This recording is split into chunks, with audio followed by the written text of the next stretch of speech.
एफएन market analysis की video में स्वागत है। ये मंडे का क्या पोजीशन बना है। आज तो छुट्टी था तो ये दोबारा फिर सेशन के लिए एनालिसिस कर रहे हैं। तो हम लोग देखेंगे कि सबसे पहले इंडेक्स फ्यूचर को किस तरह से क्लाइंट टीआई एफआई और प्रो का पोजीशन है। तो आप देखो क्लाइंट जो है ना सुपर बुलिश हो चुका है। टीआई का जो पोजीशन है लगभग 2000 से मतलब और बढ़ा है शॉर्ट के पोजीशन में, शॉर्ट के साइड में। एफआई का जो पोजीशन है ये थोड़ा सा कम हुआ है लॉन्ग से इंडेक्स फ्यूचर में। तो ये थोड़ा सा देखने वाली बात है कि किस तरह से कम किया गया क्या है। आगे देखते हैं तो एप्रो का जो पोजीशन लॉन्ग में था वो घट के क्या ये मान लो माइनस में आ चुका है। तो लगभग 8232 से ये शॉर्ट में आ चुका है। इंडेक्स कॉल का जब देखेंगे तो इंडेक्स कॉल में क्लाइंट का जो पोजीशन था इंडेक्स हैवी शॉर्ट किया गया है। टीआई का ज़्यादा कुछ पोजीशन नहीं। फाइज का जो पोजीशन है लॉन्ग किया गया है लगभग 19,269 से। और प्रो का जो पोजीशन है ना 97 से 89 आ चुका है, लगभग 53 जैसा इनको लॉन्ग किया गया। अब देखो ये दोनों लॉन्ग है, ये अकेला उसको शॉर्ट किया है।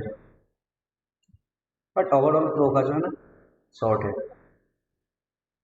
इंडेक्स फुट की बात लेते हैं तो इंडेक्स फुट में 2,11,000 से 2,17,000 शॉर्ट पोजीशन और बढ़ाया है।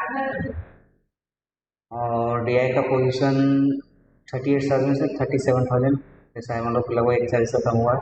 एफआई का पोजीशन जो है ना आप देखो फुट लॉन्ग जो है ना 23,000 जैसा इनका फुट लॉन्ग हो रहा है। तो आप देखोगे इन दोनों का जो शॉर्ट है ना तीनों का अकेला डाइजेस्ट कर रहा है एफआई। तो ये देखने वाली बात है। तो शायद मुझे एक पहले मैं वो बोल देता हूँ, उसके बाद बताता हूँ क्या हो सकता है। तो प्रो का जो लॉन्ग में था ये शॉर्ट, ये यहाँ पे भी हेवी शॉर्ट जो है ना बनाया गया है।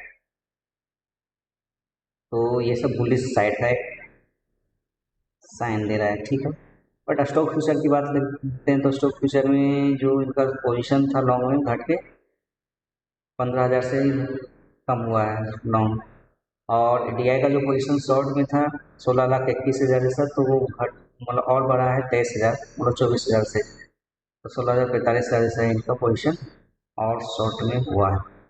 अब एफ आई का पोजीशन देखोगे तो एफ आई यहाँ पे भी हेवी जो है ना बाइंग हुआ है। ये देखने वाली बात है कि अकेला हेवी बाइंग जो आप। और स्टॉक फ्यूचर जो होता है ना ये हाई स्पेकुलेटिव मूव के लिए जो है ना रिस्पॉन्सिबल है, कारण कि उनके जो हाई वेटेज स्टॉक होते हैं ना उसमें उसके पोजीशन होते हैं। यदि आपकी पोजीशन यदि बढ़ रहा है तो आप समझो कॉमन सी बात है तो इंडेक्स को भी ऊपर लेके जाएगा। यदि यहाँ पे इंडेक्स में न्यूट्रल भी रहता है तो यहाँ पे पोजीशन के आप देख के चलोगे ना तो उसको ऊपर ही लेके जाएगा। इसलिए हाई स्पेकुलेशन जो है ना इनका स्टॉक फ्यूचर से होता है।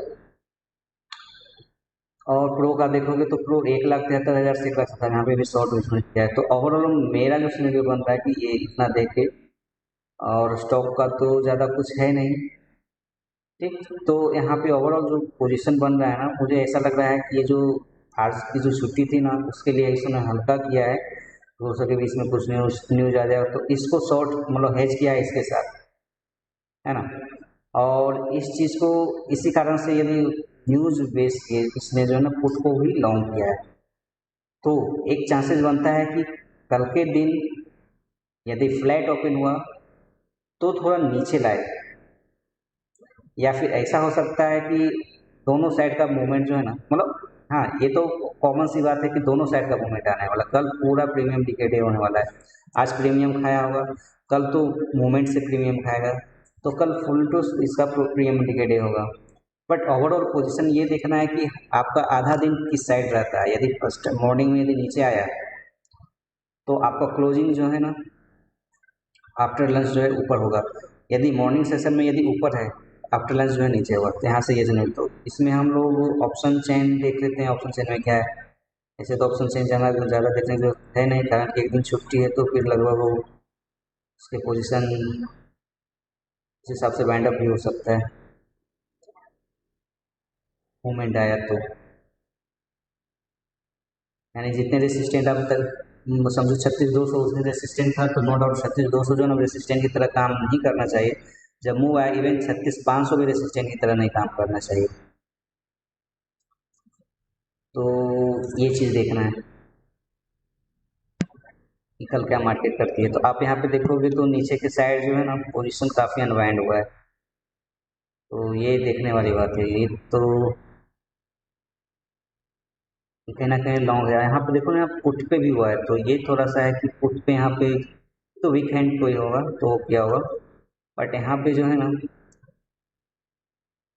जो पोजीशन यहाँ पे ऐसा हो सकता है कि जो पोजीशन यहाँ पे लिया होगा ना कॉल शॉट, वो यहाँ से जो है ना निकला है, जो कि हेज करके उसका पोजीशन होगा, है ना। तो ये इस तरह से है, इसका कॉम्बिनेशन इस तरह से बना होगा। तो आज के डेट में यदि हम देखते हैं 16,800 का, आप देखो 34,000 कॉल पे है और यहाँ पे 22,000 है, तो कहीं ना कहीं अभी भी जो है ना कॉल राइटर हैवी है, कॉमन सी बात है। अब नीचे के लेवल पे देखो, नीचे के लेवल पे यहाँ पे 33,000 29,000 ऑलरेडी, और नीचे के लेवल पे ऑलरेडी यहाँ पे कितने हैवी बने हुए। तो ये कहीं ना कहीं कि थोड़ा सा भी डाउन आया ना मूवमेंट, तो उस तरह से उसका पोजीशन जो है ना नीचे की तरफ आ सकता है। तो यही चीज़ देखना है कि आखिर इस पोजीशन का जो कल किस तरह से एग्जीक्यूट करता है बड़े प्लेयर।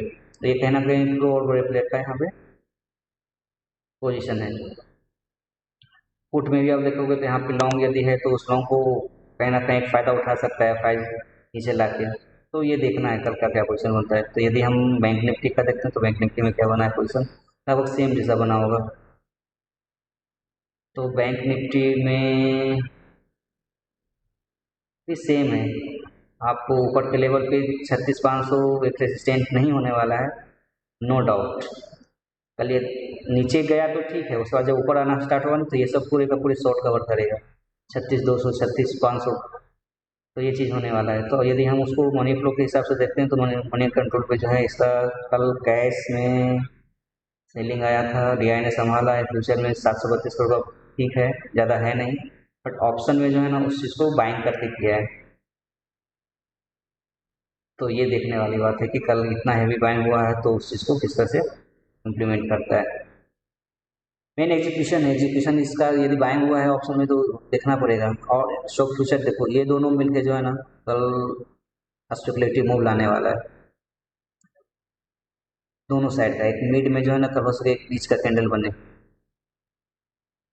तो इस तरह का यहाँ पोजीशन बना है। अब देखते हैं फ्यूचर में यदि निफ्टी का 28 तारीख का, अब देखो यहाँ पे जो शॉर्ट पोजीशन बना था 24 तारीख का, ठीक, यहाँ से कहीं ना कहीं ये जो है ना लिक्विडेट हो रहा है और लॉन्ग लॉन्ग बिल्डअप हो रहा है, कॉन्ट्रैक्ट लिक्विडेट हो रहा है और लॉन्ग बिल्डअप हो रहा है, तो कहीं ना कहीं पॉजिटिव बायस है। हाँ, नो डाउट यहाँ पे 55,000 से 41,000 है, बट है, तो ये कहीं ना कहीं पॉजिटिव बायस दिखा रहा है। यदि हम बैंक निफ्टी का देखते हैं तो बैंक निफ्टी में भी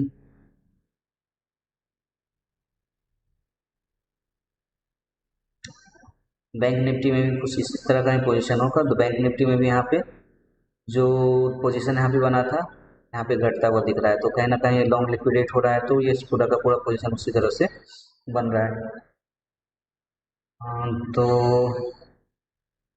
थोड़ा टेक्निकल देख लेते हैं, टेक्निकल पे क्या है।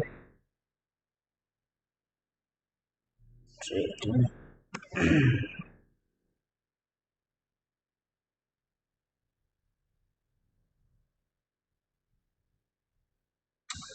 और न्यूज़ जो है ना, न्यूज़ कल मेन रोल करता है कि कहीं कुछ नाइट में कुछ अल्टर न्यूज़ ना आ जाए जो कि निगेटिव सेंटीमेंट का करे, ये चीज़ देखने वाली बात है। कारण कि उसके पोजीशन तो इसी तरह से बन रहे हैं कि निगेटिव और पॉजिटिव दोनों, निगेटिव भी उतना ही है, पॉजिटिव भी उतना ही है, यानी कल दोनों साइड का मूवमेंट तो आएगा ही आएगा।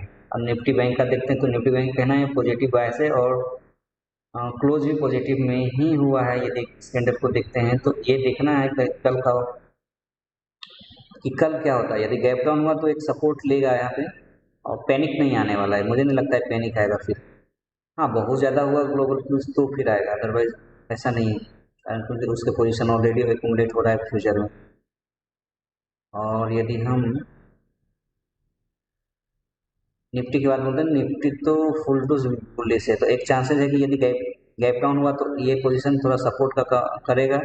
हाँ, ज़्यादा गैप डाउन हुआ तो ये पोजीशन के बाद फिर थोड़ा पैनिक यहाँ तक आ सकता है, इस पोजीशन तक है ना, यहाँ तक आ सकता है 16,500 के अराउंड। और यदि फ्लैट हुआ तो ये कहीं ना कहीं थोड़ा सा ही नीचे आके फिर ऊपर की तरफ यदि मूव किया तो आपको एक अच्छा लेवल 17,000 का दिख सकता है। तो इस तरह से टेक्निकल का व्यू बन रहा है। तो इतना ही है फ्रेंड, ओके, थैंक यू।